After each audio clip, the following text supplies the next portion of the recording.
G'day and welcome to the channel. In today's video I want to have a chat about image quality. I want to share with you how to get the best possible image quality with the gear that you have. I want to show you how I went from this shot to this shot without spending a cent. I know I've been reviewing some of Canon's cameras recently. I want to emphasize that the camera alone is only one piece of the image quality puzzle. So I believe just about any modern camera is capable of taking really good shots. To prove that point, let's take a look at an example. Here are two shots of a Jackie Winter. One taken with my $60 10 megapixel 40D and the other with the $2,500 R6. Clearly the R6 is the superior sensor by a long way, but both these shots look pretty similar in terms of IQ. And can you tell which is which? Or which image do you actually prefer? When I look at them, I actually preferred the first image. I just prefer the overall feel to it. I like the perch, I really like the background color. The other shot's still a nice shot, but I definitely prefer the first one. Would it surprise you to learn that the image I actually liked the best was taken with my 40D? So how can that be? How can a $60 camera even compete with a $2,500 camera? Well, it's because the camera is only one of 6 important factors when it comes to image quality. So what are those 6 factors, I hear you asking? Well, they are the light, the lens, the distance to the subject, the sensor, the exposure, and post-processing. And the exciting thing is, 3 of these things won't cost you a cent. So when I talk about image quality with birds, ideally we want lots of feather detail and to be nice and sharp. That's what I'm going for. Alright, the first thing that impacts image quality is the light. So my understanding is that the camera needs light reflecting off the subject to get nice contrast and nice colors, which results in more detail being captured. So if you don't have enough light reflecting on the bird or it's very flat, you're going to struggle to get those details. Let's take a look at an example of a photo in very poor light. I was using my old 7D crop body and it was extremely overcast with very dull light. As you can see, the image is very flat, and if we zoom in, the lack of detail and quality is obvious. Now, it didn't matter what lens or camera I used in this situation, the resulting photo was always going to be poor. Now fast forward 6 months, same camera, same lens, but this time I had glorious morning light, same species, and I was able to capture this photo.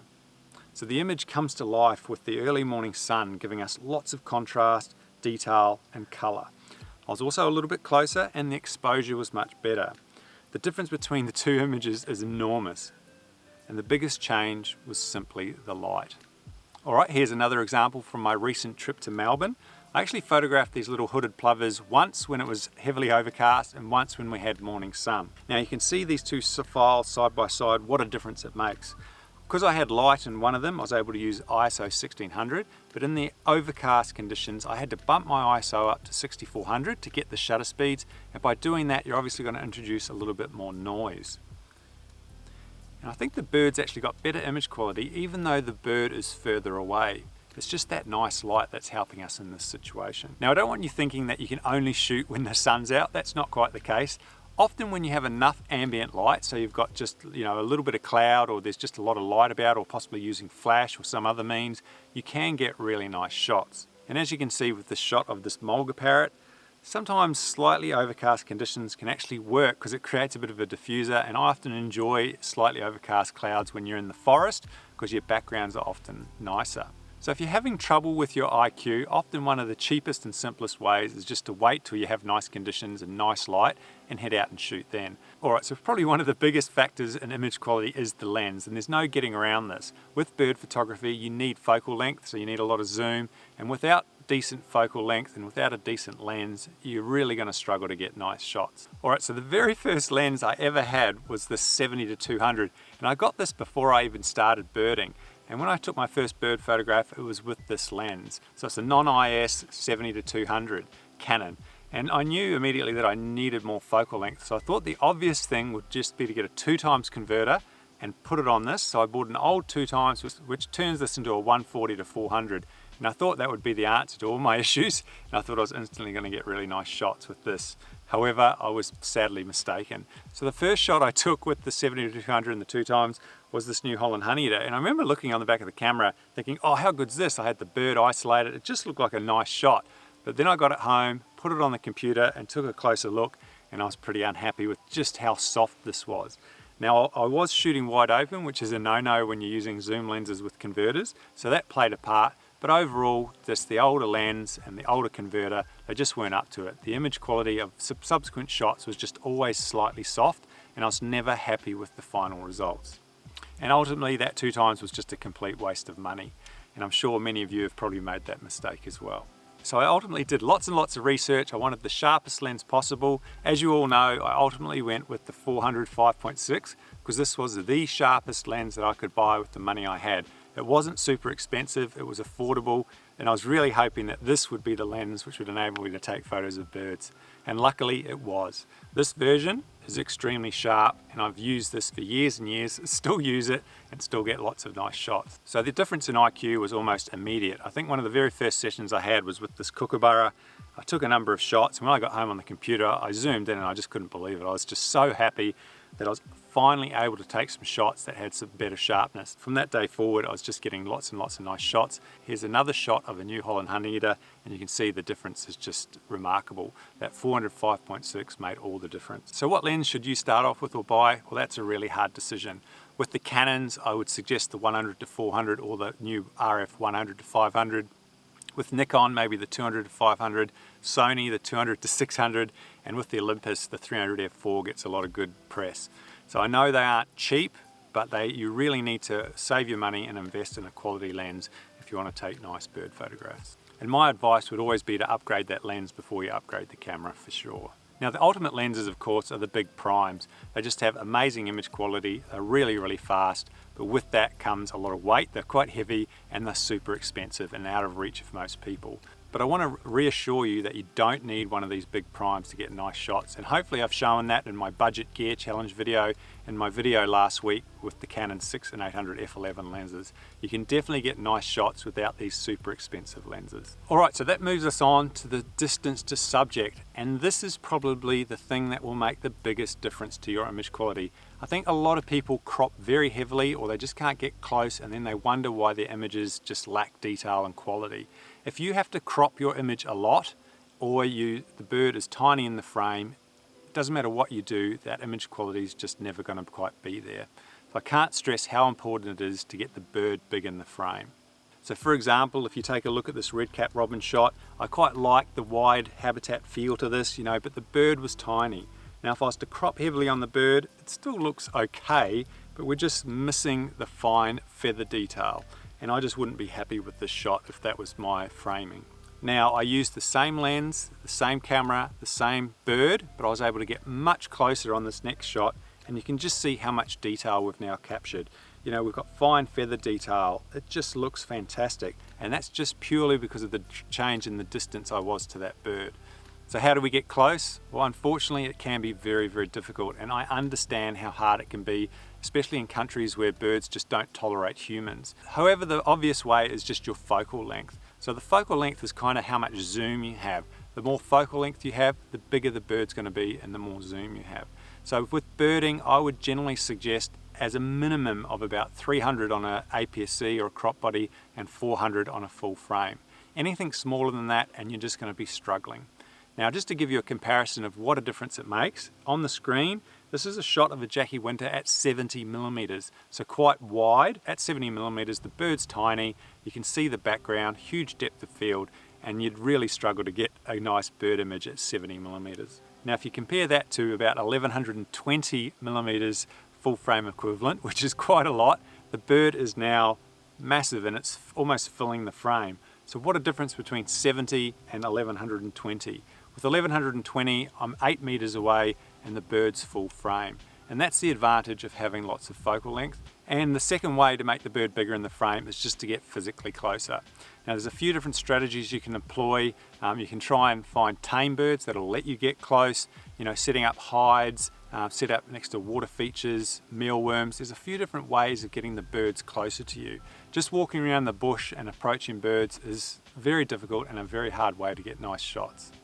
So the next thing that's going to impact image quality is just your exposure and your settings. I did a whole video on settings that you're free to check out, which might help you in this regard. So for every photo you take, you have a choice of shutter speed, aperture, and ISO. And these three things can change quite a bit for any single exposure. And it's up to you as the photographer to make the decision.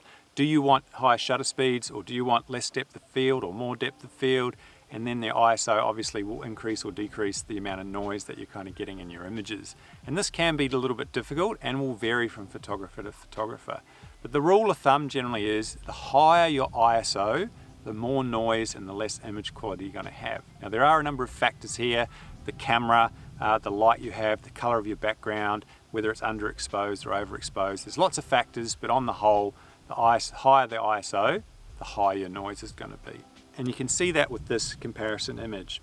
So the bird on the left used a very high ISO of 3200, whereas the bird on the right used an ISO of around 1600. And you can see what a difference it makes even to the color and the contrast and the detail. It's quite vast. The image, the 3200 image, is pretty much almost unusable.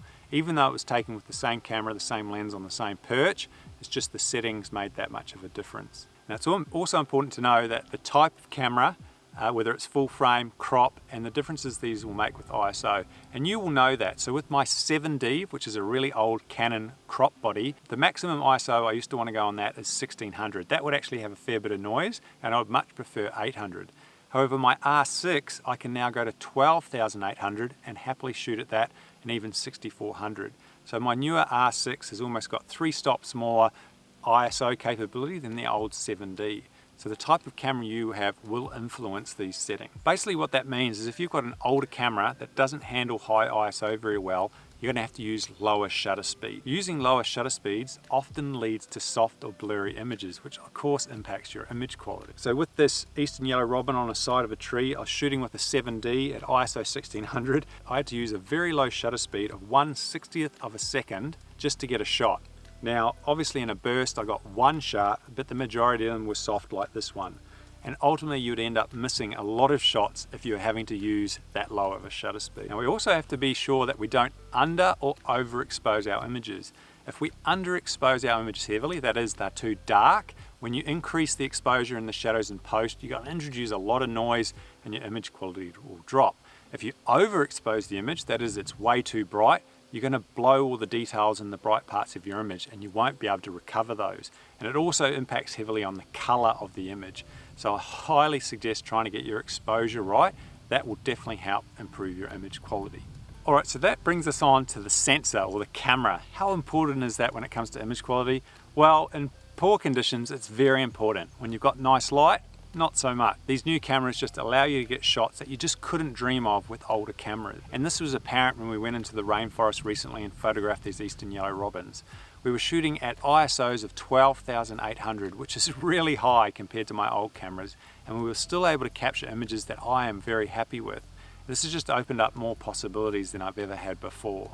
Again, you don't have to have the latest sensor to capture a nice shot, they just make it a lot easier to do so. And newer cameras have better dynamic range. That just means you can lift the shadows or decrease the highlights and still maintain really good detail.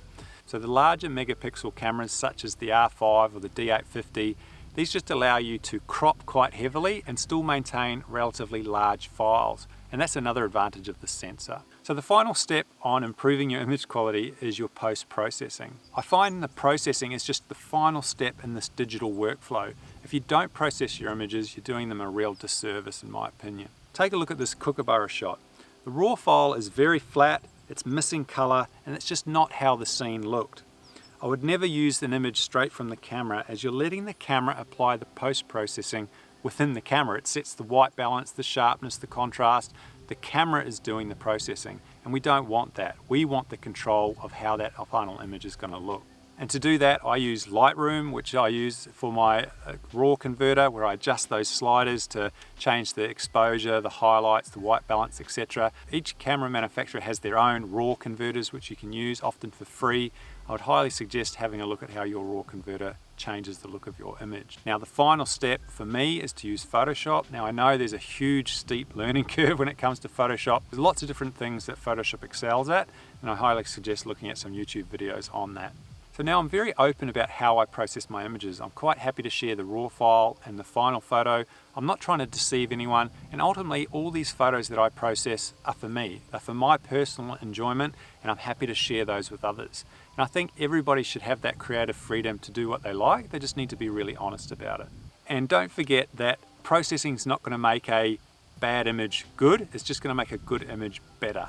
So the 3 things that are going to improve your image without costing you anything is to shoot a nice light, get as close as you can to the subject, and of course try and get the right settings. Those 3 things are going to drastically improve your images. Alright, so back to that image I showed at the start of those Pacific black ducks. How did I go from that terrible image to the good image? Well, let's have a look at that bad image. This was taken on my R6 and 500 f4 with a 1.4 converter. However, I got to this location quite early and the sun hadn't come up. So the background was sort of dark water, didn't have direct sunlight. The bird was actually a fair distance away, and when I took this shot, it was underexposed, and unfortunately it just has very poor image quality.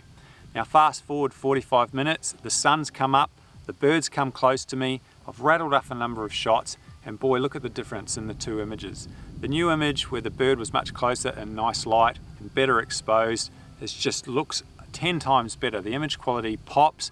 So the gear didn't change, but the image looks a lot different. And I hope this gives you some confidence going forward with your own gear, that if you can try these things, hopefully your image quality will improve. Alright, well I hope you enjoyed today's video, and I hope these things are going to help you improve your image quality. Let me know in the comments below what you find helps the most. If you like this content, give it a thumbs up, subscribe if you want to see more of these videos. A big thanks to all the members that directly support the channel. If you want to support the channel and help me to make more of these videos, check the links below. I definitely appreciate that direct support. Alright, thanks again and see you in the next one. See you later.